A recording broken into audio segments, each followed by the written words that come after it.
Hello friends. So today we are going to start a new chapter that is debentures. Friends, इस chapter को समझने से पहले या इसके प्रैक्टिकल सम्स पे सॉल्व करने से पहले हमें इसकी कुछ इनडेप्थ थ्योरी पे देखना होगा। आप सोच रहे होंगे सर कि क्या जरूरत है हमें थ्योरी देखने की, हम डायरेक्टली सम स्टार्ट करते हैं। नहीं स्टूडेंट्स, अकाउंट्स के कोई भी चैप्टर को स्टार्ट करने से पहले उसके थ्योरी पे बहुत ज्यादा फोकस करना चाहिए। और एक्चुअली ये चैप्टर डिबेंचर ये थ्योरेटिकल प्लस प्रैक्टिकल चैप्टर, क्योंकि ये चैप्टर आपके कॉमर्स सब्जेक्ट में भी होगा एक पार्ट जिसका नाम है डिबेंचर्स, प्लस अकाउंटेंसी में भी यह आपका चैप्टर है डिबेंचर्स। सो स्टूडेंट्स, आज हम कुछ इनडेप्थ नॉलेज लेंगे इस चैप्टर के बारे में जिसका नाम है डिबेंचर्स। अब सबसे पहले स्टूडेंट्स हम एक एक कीवर्ड्स पे ध्यान देंगे कि जिससे हमको डिबेंचर्स चैप्टर की क्लियरिटी पूरी अच्छे से आ जाए। आप सोच रहे होंगे सर कीवर्ड्स? हाँ फ्रेंड्स, कीवर्ड्स। सबसे पहले आपको यह पता होना चाहिए कि इश्यू का मतलब क्या होता है। क्या आप ये पता है आपको कि इश्यू का मतलब क्या होता है? फ्रेंड्स, इश्यू मींस सपोज एक कंपनी है और उसे कुछ फंड्स की रिक्वायरमेंट हुई। अब ये कंपनी क्या करेगी? वो मार्केट में जाएगी और पब्लिक को ये बोलेगी कि हमें आप फंड्स दीजिए, बदले में हम आपको अपने कंपनी के डिबेंचर्स देंगे। ध्यान से स्टूडेंट्स, कंपनी मार्केट में जाती है, पब्लिक से ये बोलती है कि आप हमें फंड्स दीजिए और हम आपको अपनी कंपनी के डिबेंचर्स देंगे। तो जनरली कंपनी कर क्या रही है? कंपनी अपने डिबेंचर्स को इश्यू कर रही है। हमने इस वर्ड में बहुत फोकस किया, इश्यू।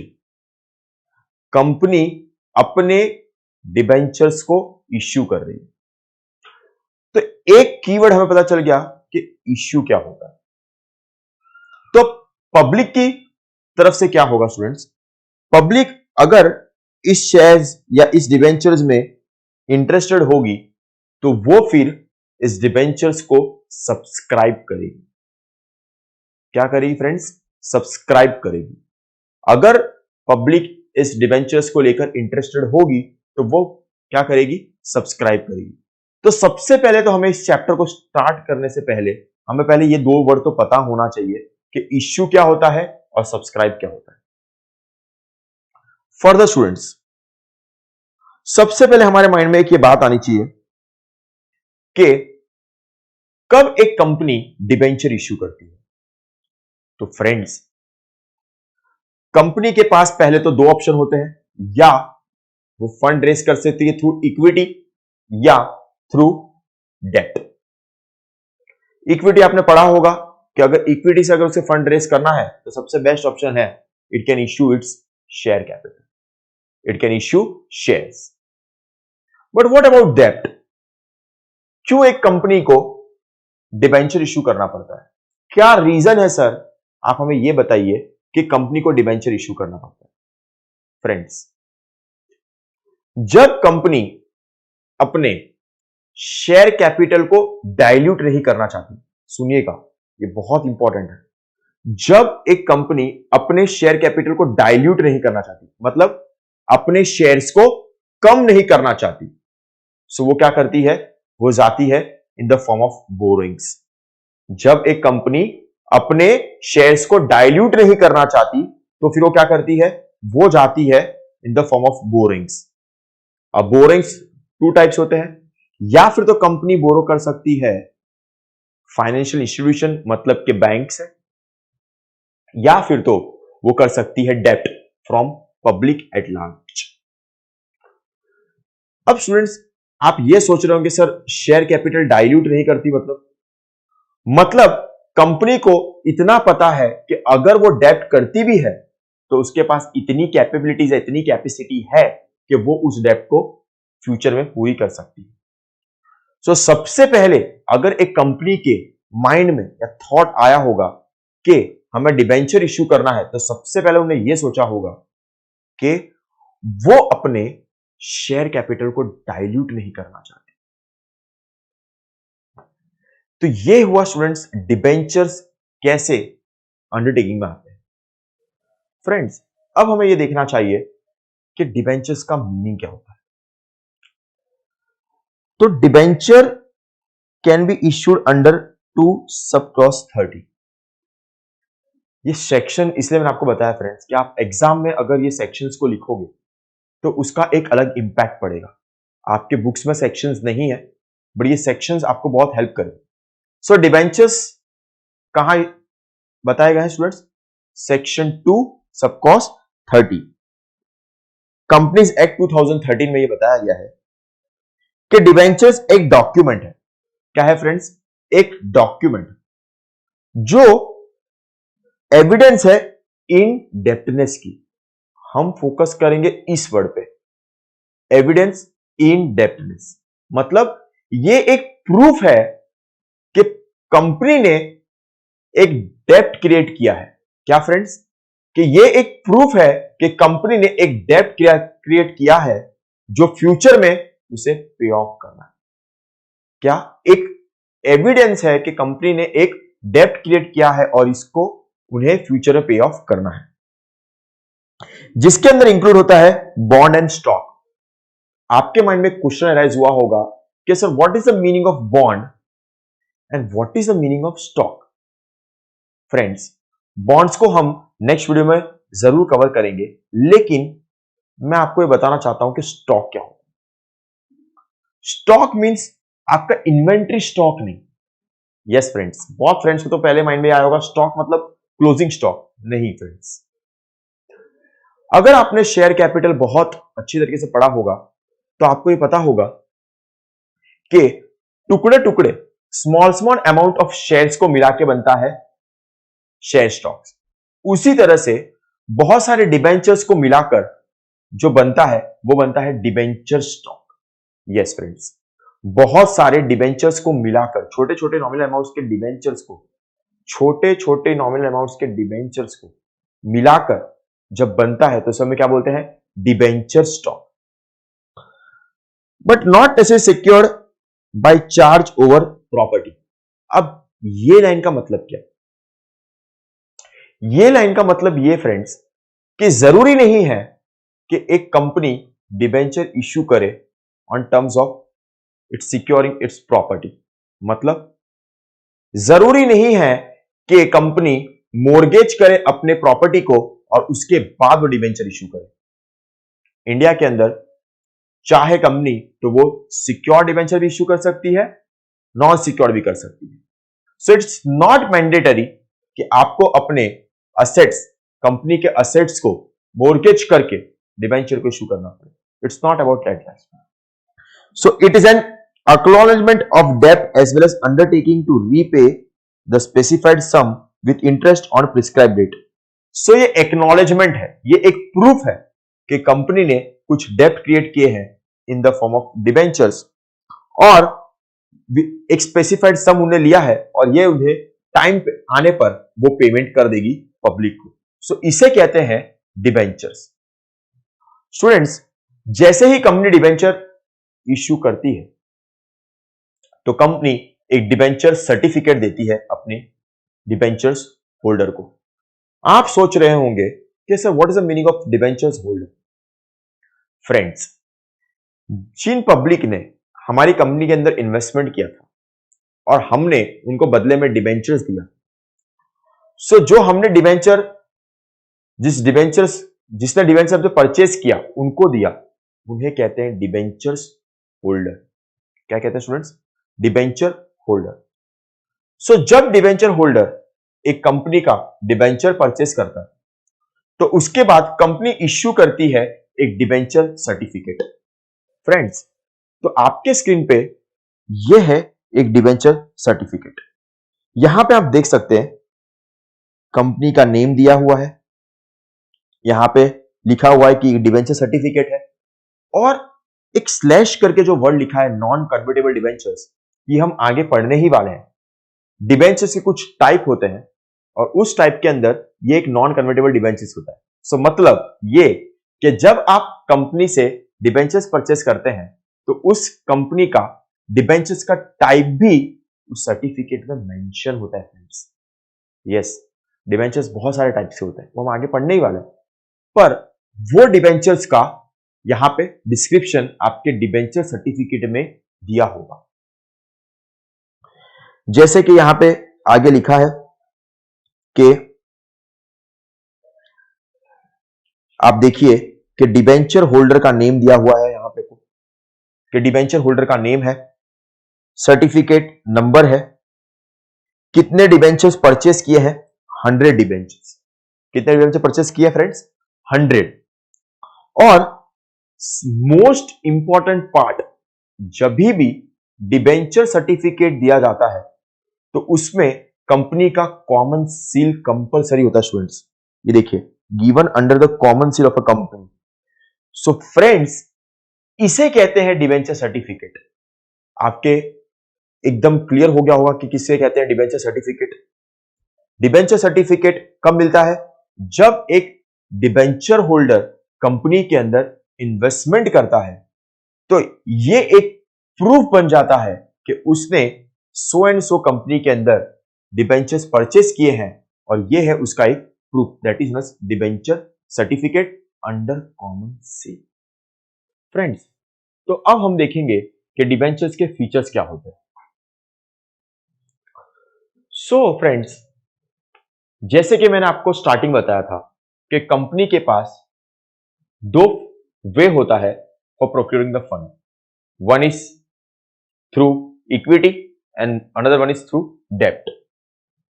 हमने देखा था कि कंपनी जब अपने शेयर कैपिटल को डाइल्यूट नहीं करना चाहती तो फिर वो क्या करती है, वो जाती है another way of procuring the fund, that is डेब्ट। So friends, debenture is one type of डेब्ट ऑफ अ कंपनी। डेब्ट मीन्स जिन जिन डिबेंचर होल्डर्स ने हमारे डिबेंचर्स को परचेस किए हैं वो फ्रेंड्स बन जाते हैं हमारे क्रेडिटर ऑफ अ कंपनी। क्या बन जाते हैं friends, creditor of a company. So अगर वो हमारे क्रेडिटर बन जाते हैं तो सीधी बात है, कंपनी के लिए वो एक कौन सा फंड बन जाता है, बोरोड फंड। तो friends, this is one type of borrowed fund. मतलब डिबेंचर्स कंपनी के लिए एक बोरोड फंड, डिबेंचर्स कंपनी के लिए एक लॉन्ग टर्म फंड है, बिकॉज डिबेंचर्स जो इश्यू करते हैं वो लॉन्ग टर्म बेसिस पे करते हैं। Second point friends, debentures holder को जनरली एक फिक्स अमाउंट ऑफ इंटरेस्ट मिलता है, एक फिक्स रेट ऑफ इंटरेस्ट उनको मिलता ही है। सो फ्रेंड्स, अब हम सेकेंड पॉइंट पे शिफ्ट करते हैं जहां पर डिबेंचर्स होल्डर को एक फिक्स रेट ऑफ इंटरेस्ट मिलता है। यस फ्रेंड, जिनने एक कंपनी के अंदर इन टर्म्स ऑफ डिबेंचर का इन्वेस्टमेंट किया होगा उन्हें एक फिक्स रेट ऑफ इंटरेस्ट मिलता है। तो आप सोचेंगे सर ये इंटरेस्ट सिर्फ प्रॉफिट के टाइम पे मिलता है? नहीं फ्रेंड्स, ये इंटरेस्ट प्रॉफिट और लॉस, चाहे कंपनी प्रॉफिट कमाए या कंपनी लॉस अर्न करे, कंपनी को डिबेंचर होल्डर को एक फिक्स रेट ऑफ इंटरेस्ट तो देना ही पड़ेगा। बिकॉज स्टूडेंट्स, हमने ये पहले ही पढ़ लिया कि debenture holders are generally the creditor of the company, और डिबेंचर होल्डर इसीलिए कंपनी में इन्वेस्ट करते हैं क्योंकि उन्हें एक फिक्स रेट ऑफ इंटरेस्ट चाहिए होता है। कंपनी चाहे प्रॉफिट करे या कंपनी लॉस करे, उन्हें तो उनके एक फिक्स रेट ऑफ इंटरेस्ट से ही मतलब होता है। सो हमने 3 पॉइंट्स कवर कर लिए। 4 पॉइंट फ्रेंड्स, जिस तरह से एक शेयर होल्डर को वोटिंग राइट मिलता है because they are the owner of the company, but in terms of debentures holder, debenture holders को फ्रेंड्स कभी भी वोटिंग राइट्स नहीं मिलता because they are the creditor of the company. और ये जो फंड होता है ये एक आउटसाइड लायबिलिटी होता है और share holder fund students inside liability होता है। फ्रेंड्स, सो डिवेंचर होल्डर्स को वोटिंग राइट्स नहीं मिलते हैं। फ्रेंड्स, शेयर कैपिटल, जैसे आपने पढ़ा होगा, शेयर कैपिटल में it cannot charge on fix asset of a company, but in terms of debentures, debentures can be charged over fixed asset, means generally involve a charge over assets। अगर company specified date पर अपने debenture holders को payment करने से अगर चूक जाती या पेमेंट नहीं कर पाती, तो कंपनी के असेट्स को सेल ऑफ करके भी डिबेंचर होल्डर को पैसे देने पड़ेंगे। इसे ही कहते हैं students charge over fix assets. और फ्रेंड्स, जब हम डिबेंचर्स होल्डर को पैसे वापस देते हैं तो उस टाइम्स को हम बोलते हैं स्टूडेंट्स रिडम्पशन ऑफ डिबेंचर्स। क्या कहते हैं फ्रेंड्स? उसे हम कहते हैं रिडम्पशन ऑफ डिबेंचर्स। तो फ्रेंड्स, ये तो हमने देख लिया कि फीचर्स ऑफ डिबेंचर्स क्या होता है। फीचर्स ऑफ डिबेंचर में फर्स्ट पॉइंट हमने ये देखा कि debenture holder are generally the creditor of the company. अगर ये क्रेडिटर ऑफ द कंपनी है तो सीधी सी बात है, इनको कोई वोटिंग राइट्स नहीं मिलता। जिस तरह से एक शेयर होल्डर को वोटिंग राइट मिलता है फ्रेंड्स, उस तरह से डिबेंचर्स होल्डर को वोटिंग राइट नहीं मिलता, because it's our outside liability.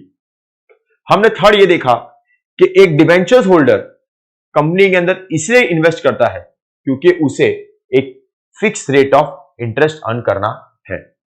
Company चाहे प्रॉफिट कमाए या ना कमाए, अर्न करे या ना करे, पर उसे उसके फिक्स रेट ऑफ इंटरेस्ट तो मिलेगा ही। लास्ट पॉइंट फ्रेंड्स, कंपनी अपने डिबेंचर्स को जब पे ऑफ करती है तो उसे हम कहते हैं रिडम्पशन ऑफ डिबेंचर्स। तो फ्रेंड्स, यहां पे हमारा कंप्लीट होता है features of debentures. Let's move to the other part, that is kinds of debentures. Friends, अगर आपको याद होगा तो जब मैंने आपको डिबेंचर सर्टिफिकेट बताया था, तब डिबेंचर सर्टिफिकेट पे एक वर्ड दिया हुआ था नॉन कन्वर्टेबल डिबेंचर्स। तब मैंने आपको यह बताया था कि कंपनी के पास डिफरेंट टाइप्स ऑफ डिबेंचर्स होते हैं। सो अब हम उन्हीं डिबेंचर्स को एक एक कर देखते हैं। सो द फर्स्ट डिबेंचर का टाइप है वो है नेक और मॉर्गेज डिबेंचर।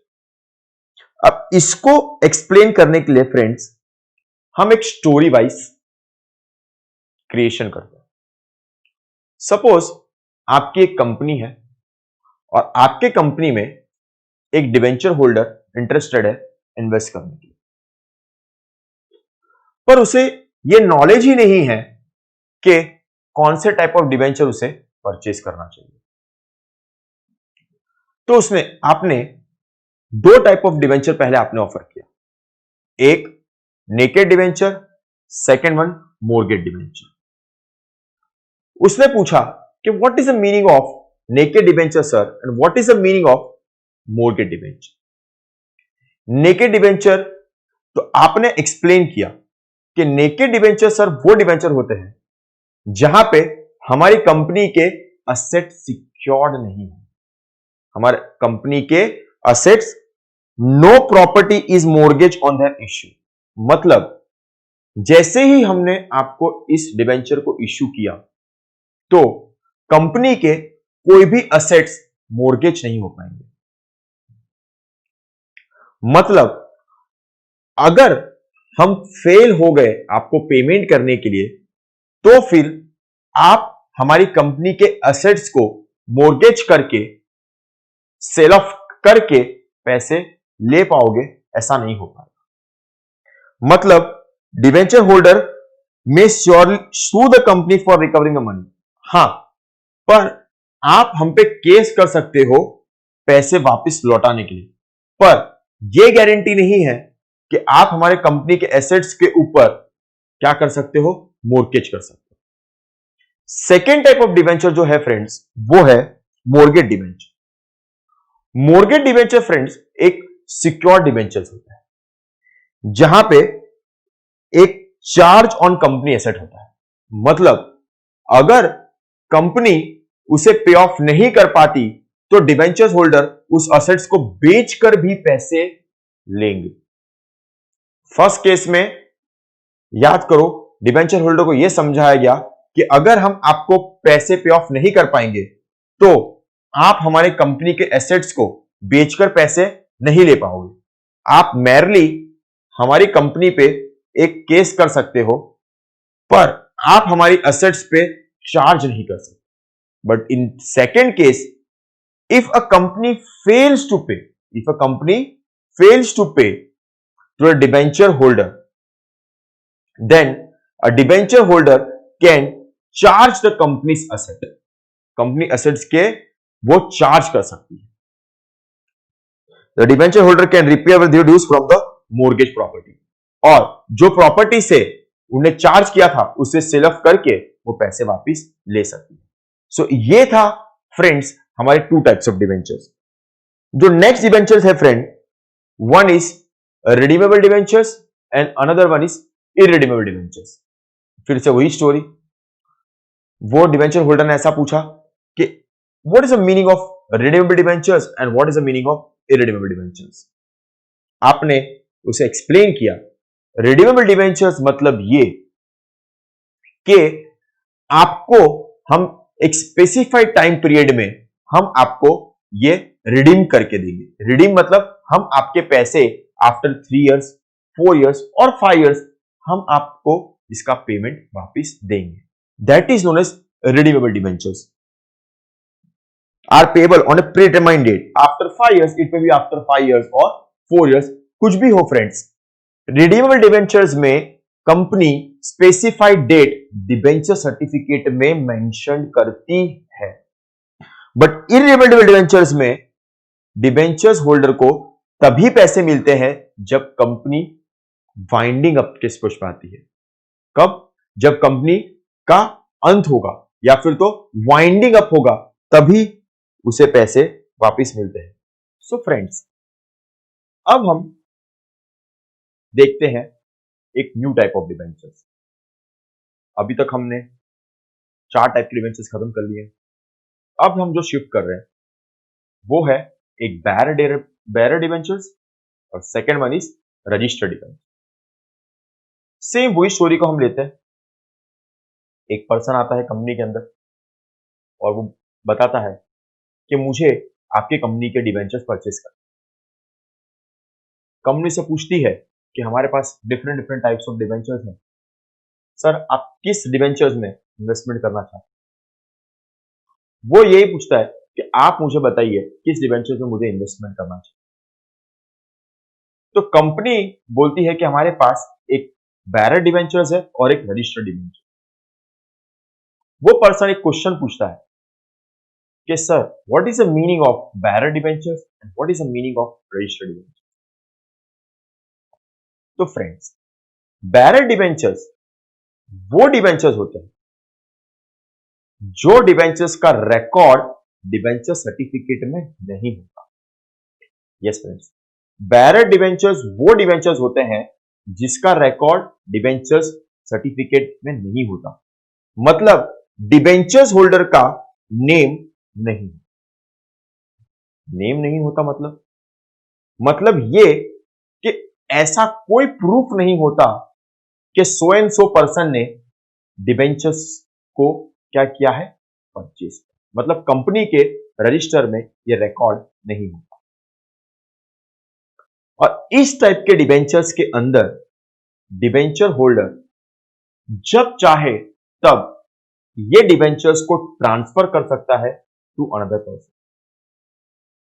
हाँ स्टूडेंट्स, क्योंकि इसके अंदर कोई प्रूफ नहीं होता तो वो जब चाहे तब किसी को भी वो ट्रांसफर कर सकता है। जो डिबेंचर सर्टिफिकेट दिया जाएगा उसके पीछे फ्रेंड्स एक कूपन अटैच होगा। वो coupon actually interest rate determine करता है। जो डिबेंचर होल्डर होगा वो इस कूपन को लेकर जाएगा बैंक में और बैंक में जाकर वो डायरेक्टली अपना इंटरेस्ट कलेक्ट कर सकता है। सो आपको यह पता चल गया होगा कि बेयरर डिबेंचर्स क्या होगा। Bearer debentures as no record of such debentures, यहां पे कोई रिकॉर्ड नहीं होता डिबेंचर्स का, are kept in the register of the debentures interest is paid production of a coupon attach to debentures. Debenture certificate के पीछे कूपन अटैच किया जाता है, वो कूपन को लेकर डिबेंचर होल्डर बैंक में जाता है और वो अपना इंटरेस्ट कलेक्ट करता है, और वो जब चाहे तब वो डिबेंचर्स को क्या कर सकता है, ट्रांसफर कर सकता है। ये तो बात हुई friends bearer debentures. So what is the meaning of registered debenture? Friends, इसके नाम में ही आपको पता चल गया होगा कि एक्चुअली ये कौन सा type of debenture, registered debenture. Bearer debentures was not a registered debenture, but registered debenture is a registered debenture। मतलब कि ये कि रजिस्टर्ड डिबेंचर्स रिकॉर्ड होते हैं कंपनी के अंदर as a register of debenture, और इसके अंदर डिबेंचर होल्डर कभी भी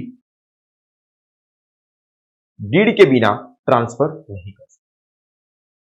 मतलब ये, जिस तरह बैरर डिबेंचर्स के अंदर परमिशन की जरूरत नहीं होती और वो अपने डिबेंचर्स को ट्रांसफर कर सकता था, उसी तरह रजिस्टर्ड डिबेंचर्स में डिबेंचर होल्डर उसको ट्रांसफर नहीं कर से, कब तक, जब तक उन्हें ट्रांसफर डीड ना साइन करे। कब तक फ्रेंड्स? जब तक वो एक ट्रांसफर डीड ना साइन करे तब तक। Interest is payable only to the registered debenture holder. जिसने ये डिबेंचर्स को परचेस किया होगा, कंपनी उसी डिबेंचर होल्डर को इंटरेस्ट पे करेगी, कोई थर्ड पार्टी को इंटरेस्ट कंपनी पे नहीं करेगी। और अगर डिबेंचर होल्डर को इन डिबेंचर को किसी और के नाम पे ट्रांसफर करना है तो उनको एक ट्रांसफर डीड में साइन करना होगा, जिसके बाद ही वो डिबेंचर होल्डर अपने इस डिबेंचर्स को ट्रांसफर कर सकता है।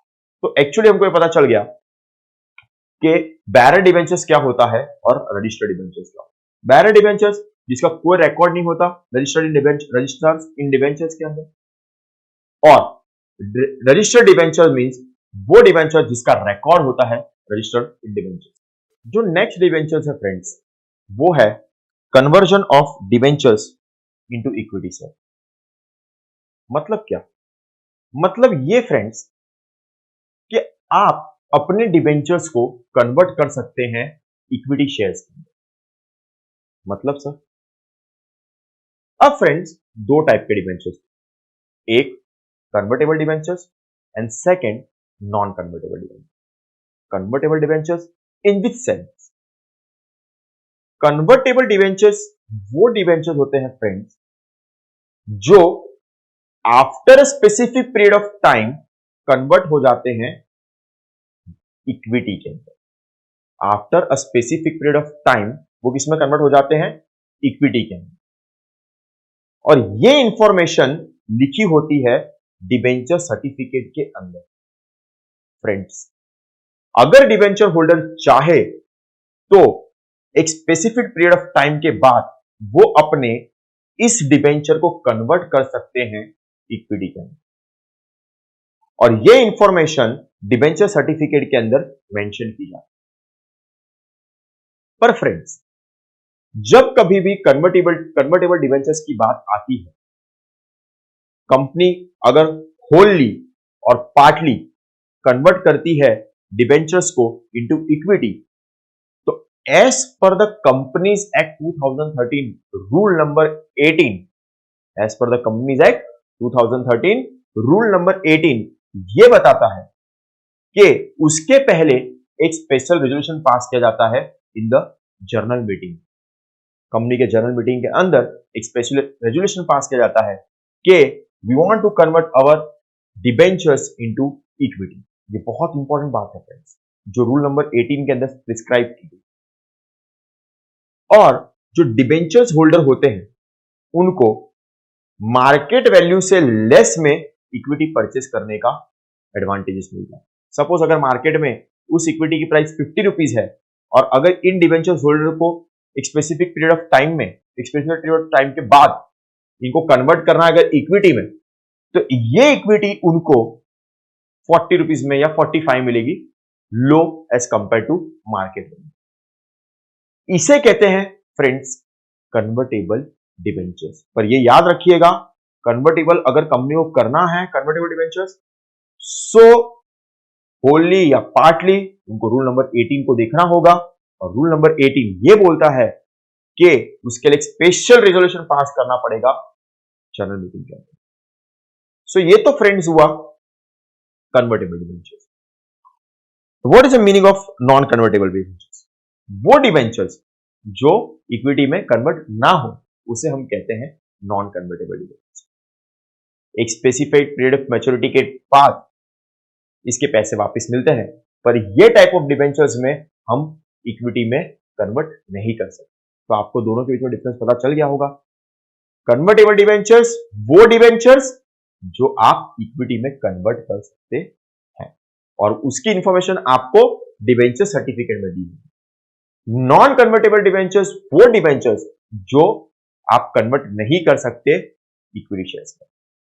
सो इस ये खत्म करने के हमारे ये टाइप ऑफ डिबेंचर यहां पे खत्म होता है फ्रेंड्स, जहां पे हमने हर एक टाइप्स को अच्छे से देख लिया है। अब बात करते हैं कि डिबेंचर्स में इन्वेस्ट करने का क्या advantage, what are the advantages of investing in debentures. पहले फ्रेंड्स हम देखते हैं from debentures holder point of view. पहला जो है वो है अपील टू कॉशन इन्वेस्टर्स। मतलब क्या स्टूडेंट?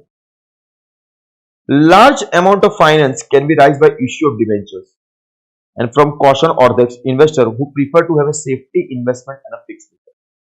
मतलब ये फ्रेंड्स, जो इन्वेस्टर्स को अगर एक सेफ्टीनेस चाहिए कि उसके पैसे कहीं डूब ना जाए और एक फिक्स रेट ऑफ इंटरेस्ट चाहिए, आपको पता होगा कि डिबेंचर्स होल्डर्स को एक फिक्स इंटरेस्ट मिलता है 9% और 10%। आपने जनरल एंट्रीज में भी देखी होगी 9% डिबेंचर्स, 10% डिबेंचर्स। इसका मतलब क्या?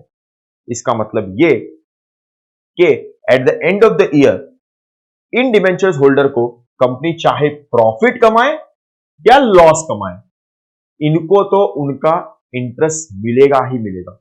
और in case of winding of company, अगर कंपनी के एसेट्स को मोर्गेज भी किया होगा तो इनको इनके डिबेंचर्स के पैसे प्लस इंटरेस्ट के पैसे दोनों मिलते हैं।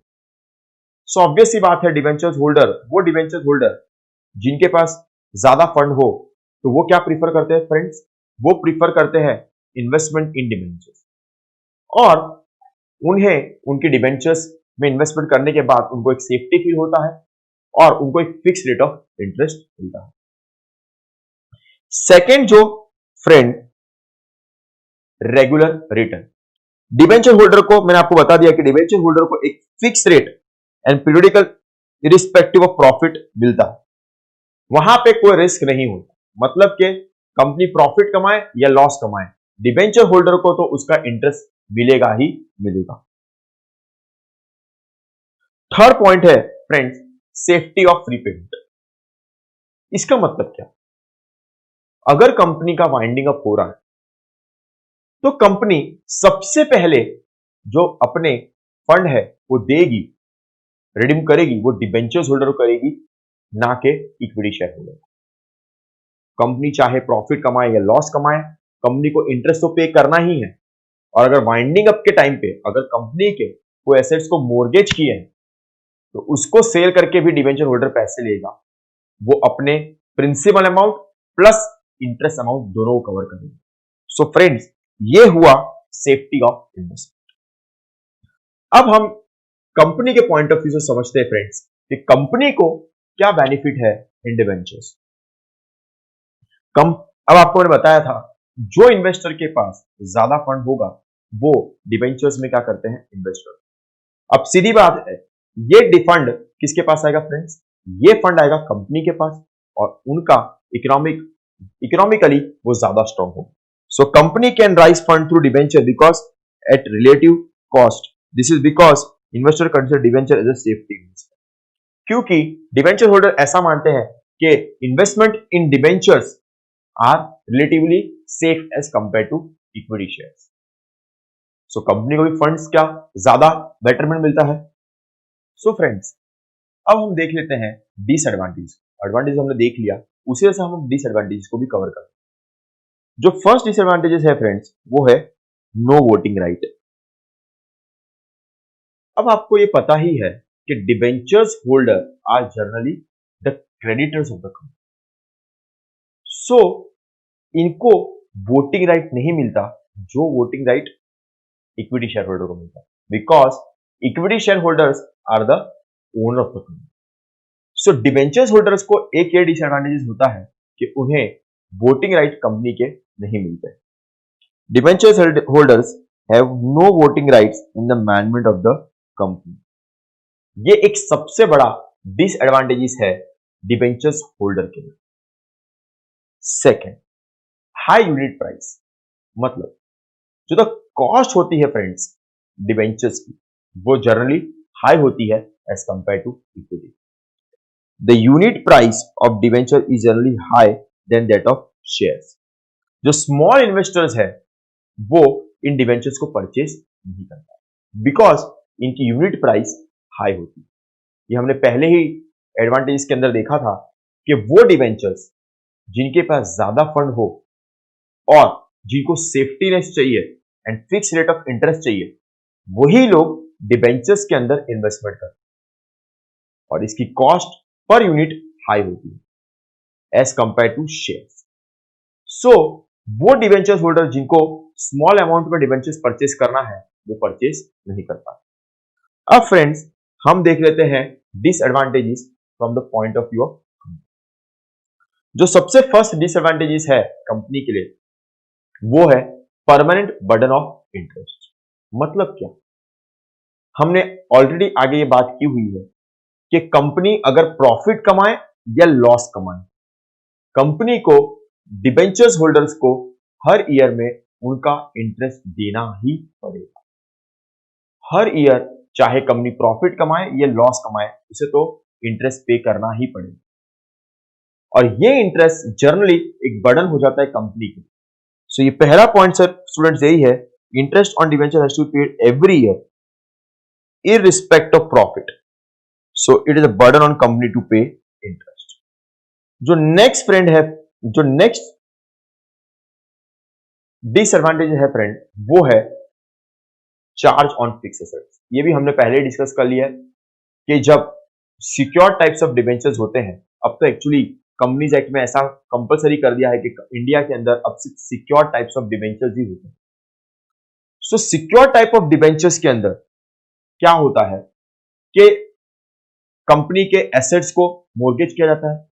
अगर कंपनी लॉस कमा रही है तो उन एसेट्स पर डिबेंचर होल्डर चार्ज करते हैं और वो एसेट्स को बेचकर अपने प्रिंसिपल प्लस इंटरेस्ट अमाउंट को भी रिकवर करते हैं। सो ये क्या है, एक चार्ज ऑन एसेट्स, मतलब debentures usually involve mortgage of fix assets. अगर एक कंपनी फंड को रेस नहीं कर पाई तो उन एसेट्स को बेचकर डिबेंचर्स होल्डर